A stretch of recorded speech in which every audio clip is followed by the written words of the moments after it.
మీరు నేమ్తో ఒక రిపాజిటరీని క్రియేట్ చేయండి. ఇప్పుడు వరకు ప్రాజెక్ట్స్ గురించి మాట్లాడాం.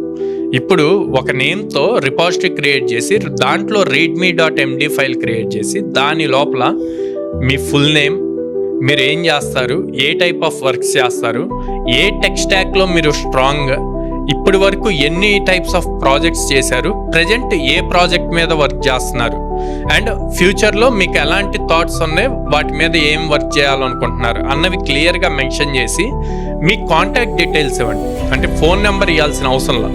ఇప్పుడు మీ రిపాజిటరీకి వచ్చి ఎవరైనా మీరు క్రియేట్ చేసిన ప్రాజెక్ట్స్ దాని మీద వాళ్ళు వర్క్ చేయాలనుకున్నారు అనుకోండి, మీకు ఈమెయిల్ చేస్తారు. ఆర్ మీరు రాసిన కోడ్లో వాళ్ళకి ఏదో డౌట్ వచ్చింది, ఆ డౌట్స్ క్లారిఫికేషన్ కోసం మిమ్మల్ని కాంటాక్ట్ అవ్వాలి. సో అది చాలా పాజిటివ్ ఇంపాక్ట్ క్రియేట్ చేస్తుంది, ట్రస్ట్ వర్తి క్రియేట్ చేస్తుంది. మీరు ఎప్పుడైతే మీ ఈమెయిల్ ఐడి అక్కడ పెట్టి కాంటాక్ట్ అవ్వచ్చు అని ఇస్తారు.